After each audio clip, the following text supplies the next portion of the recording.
যুদ্ধের ময়দানে জীবনটা বাহির হইতেছে পিপাসায়, আপন ভাই পানি নিয়ে ছুটা গেছে, পাশের থেকে একজন ডাক দিছে পানি, বলছে ভাই ও পিপাসিত বেশি, ওর কাছে জানা।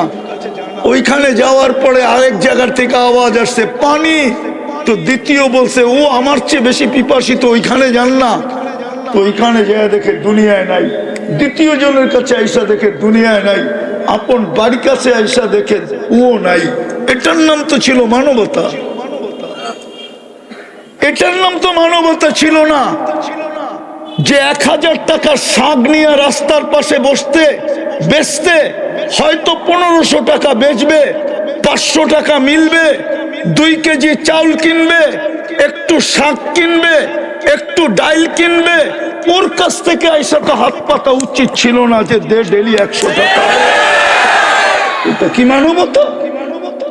তুমি মানুষ, এটার নাম তো মানবতা ছিল।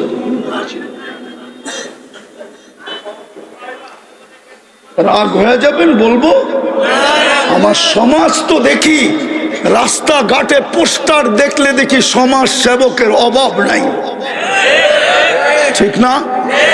আওয়াজ না, আওয়াজ না, মনোযোগ।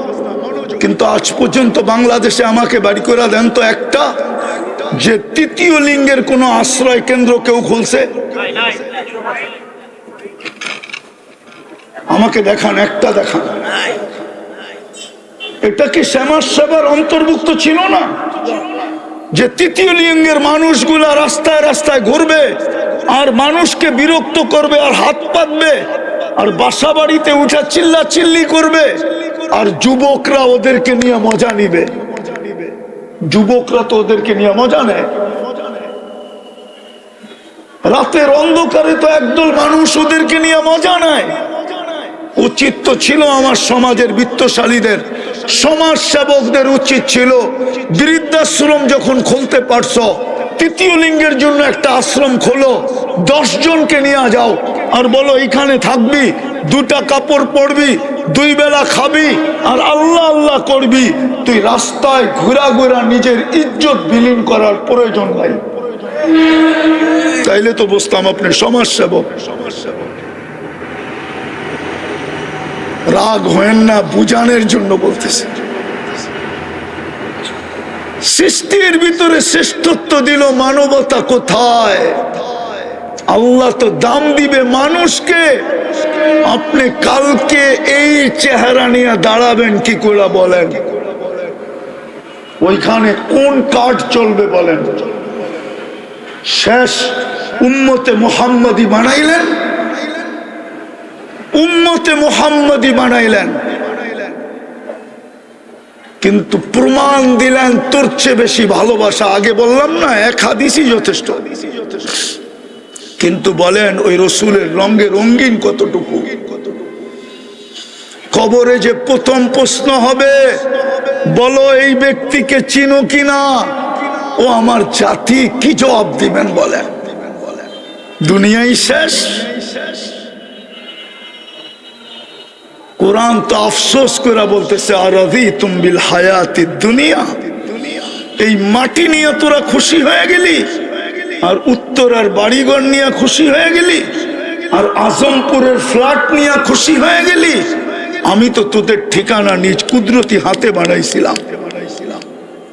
এই উম্মতের জান্নাত তো আল্লাহ নিজের কুদরতি হাতে বানাইছেন। কোরআন বলে ইয়াগফির লাকুম যুনুবাকুম ওয়া ইউদখিলকুম ফি জান্নাতিন তাজরি মিন তাহতিহাল আনহার ওয়া মাসাকিন তাইয়্যিবাতান ফি জান্নাতি আদন। জান্নাতে আদন তো আল্লাহ কুদরতি হাত দিয়ে বানাইছেন। জান্নাতে আদন তো এই উম্মতকে দেওয়ার জন্য আল্লাহ অঙ্গীকার করতেছেন। বিদায় আমাদের দুরবস্থা হবে না তো কার হবে? মাত্র তো হলুদ কার্ড, 21 তারিখ থেকে হলুদ কার্ড শুরু হয়েছে। শুক্রবার প্রথম হলুদ কার্ড, শনি রবি সোম মঙ্গল বুধ 3 দিন গ্যাপ ছিল, পরে আবার বৃহস্পতিবারে হলুদ কার্ড, আবার 6 দিন গ্যাপ ছিল, গত বৃহস্পতিবারও হলুদ কার্ড, কালকেও বৃহস্পতিবার আসতেছে। আসেন তওবা করি, নাইলে হইতে পারে লাল কার্ড দেখায় দিবে, লাল কার্ড। আপনি বলবেন আল্লাহর কি আমাদের প্রয়োজন নাই? নো, আপনার আমার প্রয়োজন আল্লাহর নাই। আপনি যদি ব্র্যান্ড চেঞ্জ করতে পারেন, ফার্নিচার চেঞ্জ করতে পারেন, এমনকি পশ্চিমা কালচার আইনা আপনি যদি হায় হায় ডব্লিউ চেঞ্জ করতে পারেন, মাঝে মাঝেই ডব্লিউ বোঝেন না মনে হয়, চেঞ্জ করতে পারেন, তো আল্লাহ কি উম্মত চেঞ্জ করতে পারে না? উলামা তো বলবে 600 কোটি কাফের, আমিও বলি কাফের, কিন্তু আমি বলি এটা রিজার্ভে রাখা আছে। যেমন বাংলাদেশের সার্কুলেশন দেওয়া সৈনিকের সংখ্যা সবাই জানে, কিন্তু রিজার্ভে কত রাখা আছে এটা কেউ জানে না। কেননা রানিং সৈনিকের থেকে রিজার্ভের সৈনিক বেশি থাকে, এটা সব দেশের নিয়ম। আল্লাহ 600 কোটি রিজার্ভে রাখছে, আর বইলা দিছে ইয়াস্তাবদিল কওমান গায়রাকুম, তোমাদেরকে লাল কার্ড দেখায়া চেঞ্জ করে দিব, আর ওদেরকে আইনা তোমাদের জায়গায় বসায় দিব। ফালা ইয়াকুনু আমসালাকুম, তোমাদের মতো নিমক হারাম হবে না, তোমাদের মতো অকৃতজ্ঞ হবে না, তোমাদের মতো কপাল পোড়া হবে না, তোমাদের মতো হতবাগা হবে না, তোমাদের মতো নিকৃষ্ট হবে না। বিদায় আপনি মুহাম্মদুর রাসূলুল্লাহর রঙে কতটুকু রঙিন। মৃত্যুর পরে ওনার দোয়া ছিল, আল্লাহ মৃত্যুর পরে যেন আমাকে সুরক্ষিত রাখা হয়। উম্মতে মুহাম্মাদি যেদিন আসবে, এদের হাতের মাধ্যমে যেন আমাকে কাফন দাফন করা হয়, কেননা আমি এই ফজিলতটুকু পাইতে চাই। কেননা উম্মতের মুহাম্মাদের ফজিলত, মুহাম্মদুর রাসূলুল্লাহর উম্মতের ফজিলত যতটুকু আমি জানছি, আপনি আমাকে জানাইছেন, বিদায় আমার মন বলে আমি ওদের হাতের ছোঁয়া চাই। আর কোরআন এই কথা সাক্ষী দেয়, মাসালুহুম ফিত তাওরাত ওয়া মাসালুহুম ফিল ইনজিল। আমাদের প্রশংসায় তৌরাত ভরা ছিল, ইনজিল ভরা ছিল, জবুর ভরা ছিল। আসমানি কোনো কিতাব নাই যেটার ভিতরে আমাদের আলোচনা না ছিল। কোন নবী রসুল এরকম আসেন নাই যাদের মুখে আমাদের আলোচনা না ছিল। আদম আলাইহিস সালাম থেকে নিয়ে ঈসা আলাইহিস সালাম পর্যন্ত আমাদের আলোচনাই আলোচনা ছিল। যদি আমাদের আলোচনা না থাকবে তো ঈসা আলাইহিস সালাম কেন দোয়া করলেন যে আল্লাহ আমাকে উম্মতে মুহাম্মদি বানায় পাঠায়েন? আল্লাহ কেন কবুল করলেন? উনি কেন আসবেন? উনি দাজ্জালকে কেন হত্যা করবেন? কিন্তু যেদিন আসবেন উনি ইমামতি তো করবেন না, ইমামতি তো করবেন মাহদী আলাইহিস সালাম। উনি বলবেন ইমামতি করার অধিকার আমার নাই, এখন পর্যন্ত নাই, যতক্ষণ আপনি বেঁচে আছেন। কেন আপনি উম্মতের ইমাম, আমি উম্মতের একজন ব্যক্তি। আপনার পরে যখন ইমামতি আমার কাছে আসবে তখন আমি ইমামতি করব, কিন্তু আজকে তো আপনি ইমাম। তো শ্রেষ্ঠত্বের প্রমাণ হলো মুহাম্মদুর রাসূলুল্লাহ। খোলার সময় আমার কাছে নাই, নইলে এটাকে অনেক খোলা যায়। দ্বিতীয় প্রমাণ হলো কোরআন।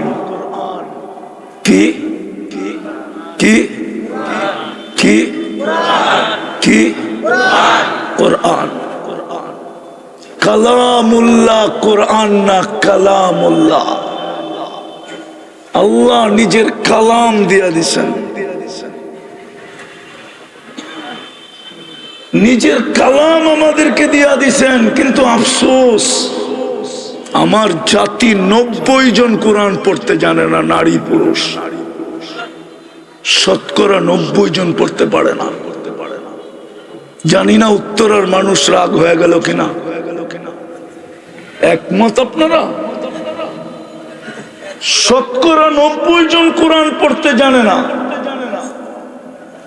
পড়তে না জানে আমার কোনো আপত্তি ছিল না, কিন্তু আফসোসের বিষয় তো এইখানে,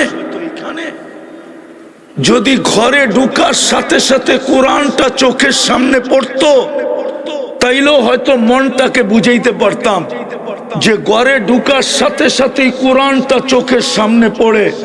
কিন্তু সমস্ত মুসলমানের ঘরে তো ঢুকার সাথে সাথে টেলিভিশনটা চোখের সামনে পড়ে।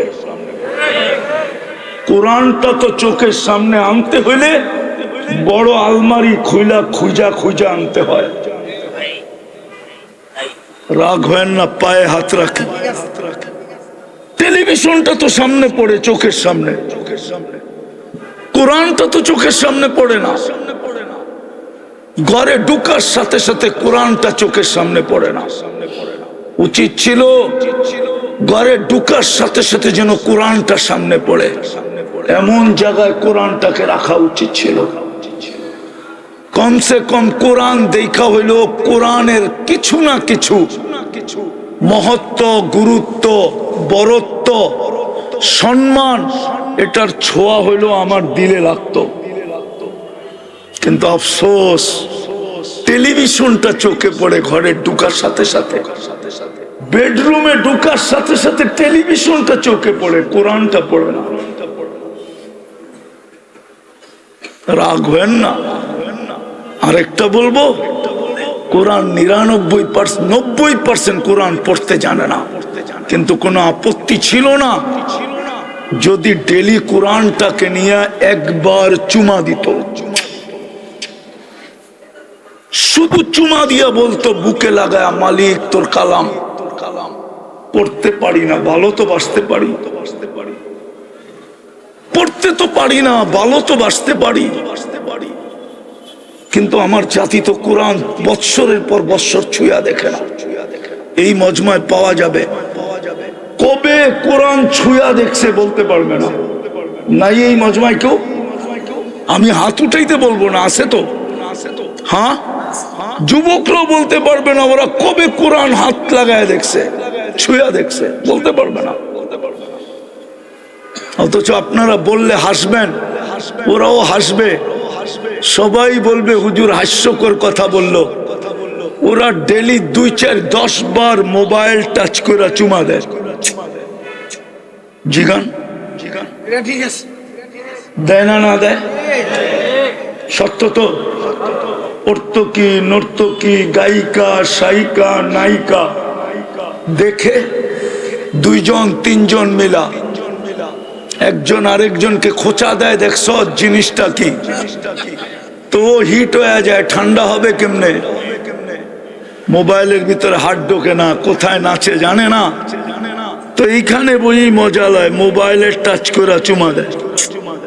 জিজ্ঞেস করেন ওদেরকে, আমি যদি ভুল বলে থাকি। অথচ কবে কোরআনকে চুমা দিছে এটাও জানে না। রাগ হয়ে যাবেন? বলবো এই উত্তরেই আছে, ঘন্টার পর ঘন্টা সিরিয়াল দিয়া বসা থাকে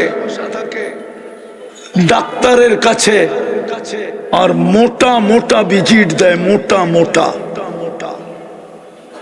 কেননা উত্তরা ডাক্তারদের ভিজিট আর ওই কমলাপুর সমলাপুরের ডাক্তারের ভিজিট তো এক না, ঠিক না? তো লম্বা লম্বা ভিজিটও দেয়, 4-5 ঘন্টা বসেও থাকে, কিন্তু একজনও হবে না এখানে যে কোরআনটাকে চাইপা নিয়া বলছে, মালিক শুনছি কোরআনের ভিতরে শেফা রাখা আছে, তুই কোরআন নাকি শেফা হিসাবে নাজেল করছিস। ও মালিক, আমার শেফার দরকার, তোমার কালাম শেফা দিয়া করবে তো করবে কি, আমার শেফার দরকার।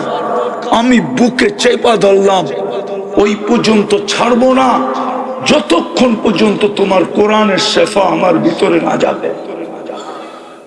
বলেন এখানে কেউ আজ পর্যন্ত বুকে চেপা ধরছে? আমারটা অযৌক্তিক হইলে বলেন আপনার জুতা আমার গাল, যদি অযৌক্তিক হয়। কোরআনকে তো চেপা ধরে না। কসম, আপনি চাইপা মাস ভর চাইপা ধরেন, দের হায় আন্দের নিহি হ্যায়, এটাই সত্য প্রবাদ বাক্য। 2 দিন দেরি হইতে পারে কিন্তু অন্ধকার হবে না।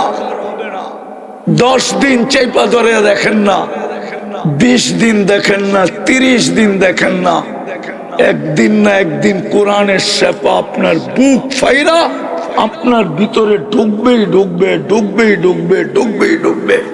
আর কোরআনের সত্য, নুনাজ্জিলু মিনাল কোরআনি মা হুয়া শিফা। আল্লাহ বলে এটা তো শেফার জন্য।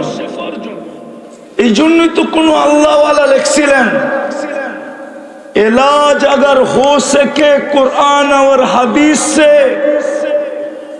इलाज अगर हो सके कुरान और दुआ से, परहेज करो दवा से। যদি তুমি চিকিৎসা নিতে পারো কোরআন দ্বারা, কোরআনের কাছ থেকে যদি তুমি চিকিৎসা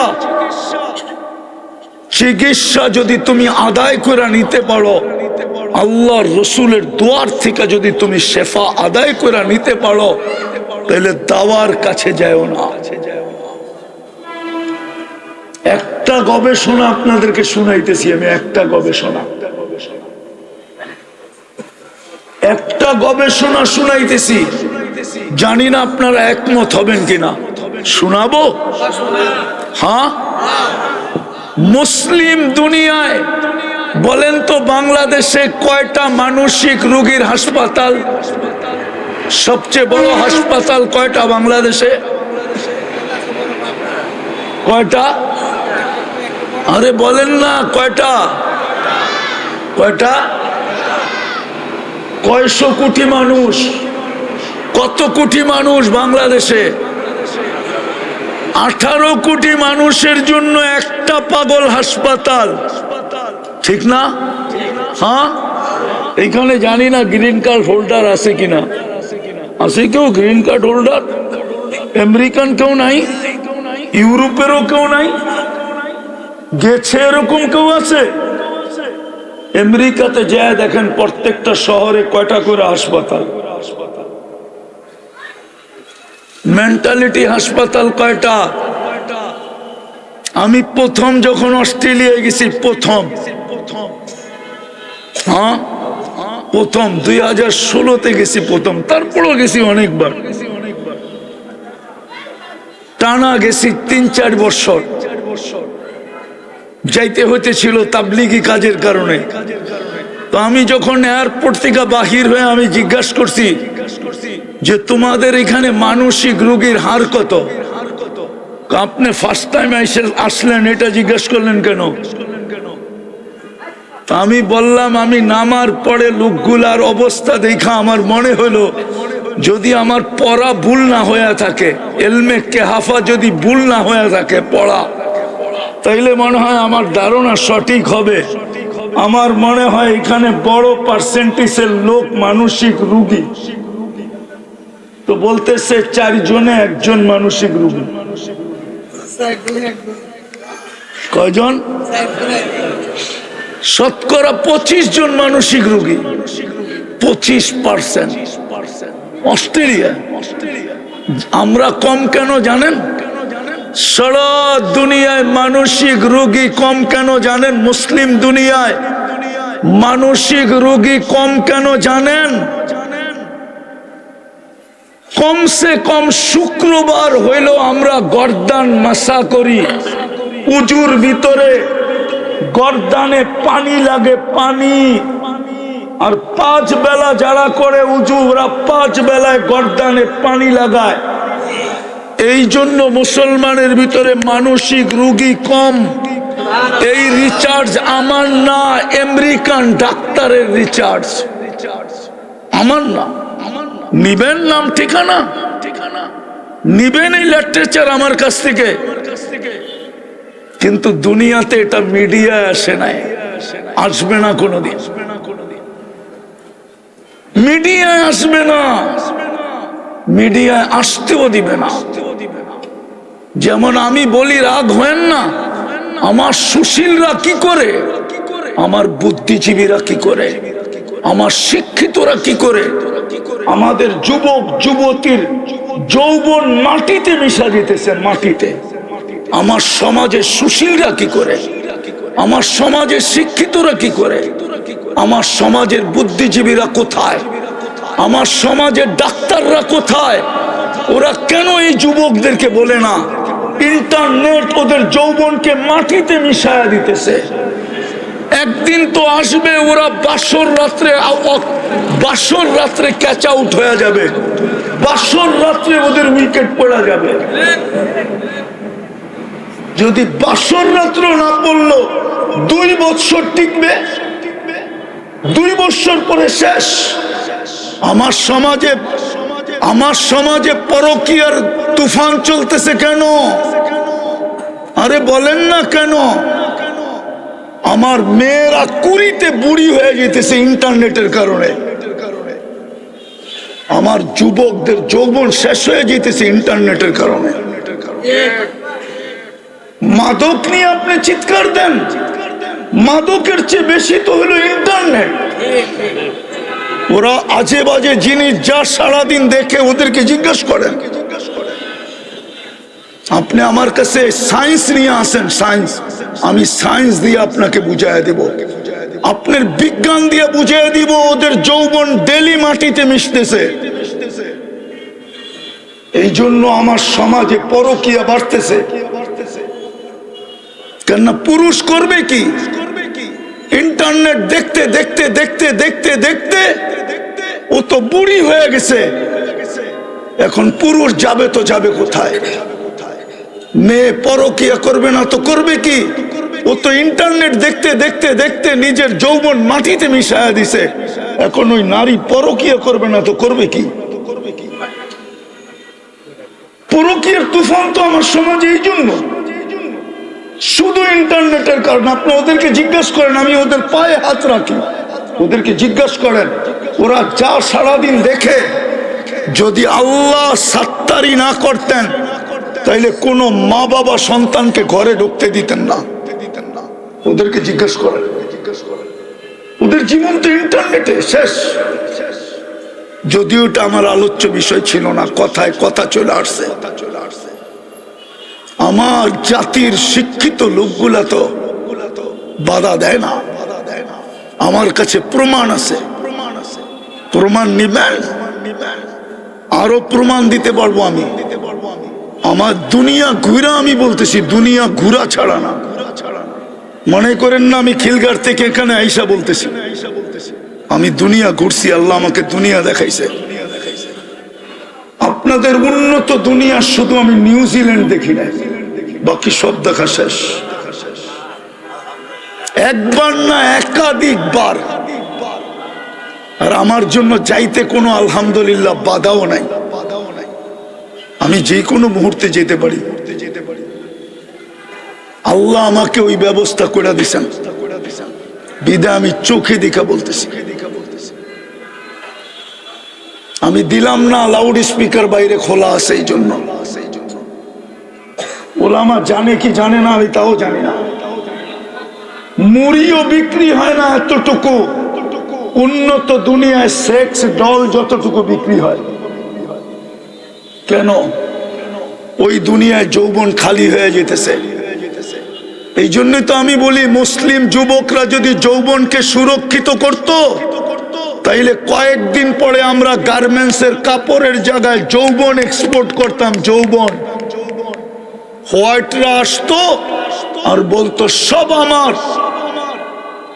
টিকেটও আমার, ভিসাও আমার, বাড়িও আমার, গাড়িও আমার, পয়সাও আমার, ডলারও আমার। আমার যৌবন দরকার, চল তুই আমার সাথে, তুই শুধু এনজয় করবি, চল। আমার যৌবন দরকার। আমার দেশে যৌবন নাই, মানুষ আছে যৌবন নাই। কিন্তু ওদের কাছে তো থিওরি হইল হাম তো ডুবে হ্যাঁ সনম তুঝে লে ডুবেঙ্গে। আমরা তো ডুবছি, তো করে ডুবায় ছেড়া দিব। আজকে যুবক যুবতী ডুবতেছে। আমরা বললে আমাদেরকে উল্টা ব্যাখ্যা করা হয়। আমরা বলে কি বলে দেশপ্রেমিক না, আমরা বলে ব্রড মাইন্ডের। আমাদের জ্ঞান গভীরতা নাই, আমরা কিচ্ছু বুঝি না, এরা মোল্লা। এই জন্যই আমাদেরকে কানে ধরে ঘুরাইতে সহজ হয়, ঠিক না? ঠিক না? কি বলেন? তো যেটা বুঝাইতেছিলাম 2 নম্বর প্রমাণ ছিল যে আল্লাহ নিজের কালাম দিলেন, রসুল দিলেন, কালাম দিলেন। কিন্তু কালামকে তো ছুঁয়েও দেখি না, চুমা দিয়েও দেখি না, বুকে লাগায়ও দেখি না, বুকে লাগায়ও দেখি না। আরো শ্রেষ্ঠত্বের প্রমাণ দেওয়া যায়। ওলামাদের কাছে আমার প্রশ্ন, কোন উম্মতকে আল্লাহ এইভাবে মসজিদ বানাইতে দিছিলেন যেইভাবে আজকে আমরা মসজিদ বানাই? জুইলাত লিয়াল আরদু মসজিদা, কোন উম্মতের জন্য ঘোষণা ছিল কিনা? কোন উম্মত এইভাবে যেখানে খুশি সেখানে মসজিদ বানাইতে পারত কিনা? পারত না। এটাও আমাদের শ্রেষ্ঠত্বের প্রমাণ যে আল্লাহ পুরা জমিনকে আমাদের জন্য মসজিদ বানায় দিছে। সেজদা করতে দেরি, আমি তুলা নিতে দেরি করব না। কিন্তু আমি শেষ জায়গায় চলে আসছি। প্রশ্ন আপনাদের কাছে, বিবেকের কাছে, সৃষ্টির ভিতরে আমাকে মানুষ হিসাবে শ্রেষ্ঠত্ব দিলেন, বলেন আপনার আমার ভিতরে মানবতা কতটুকু? আল্লাহ তো মানুষকে মূল্যায়ন করবেন, জানোয়ারকে তো করবেন না। আপনি বলবেন আমি তো মানুষ হিসাবেই মরবো, কিন্তু কোরআন তো বলে না।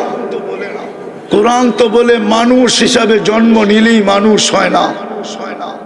যদি হইতো তাহলে হাতের বানানোটাকে কেন আল্লাহ জানোয়ার বলতেন?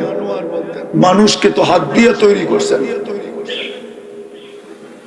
সমগ্র সৃষ্টিকে তো আল্লাহ তৈরি করছেন 2 অক্ষর দিয়া।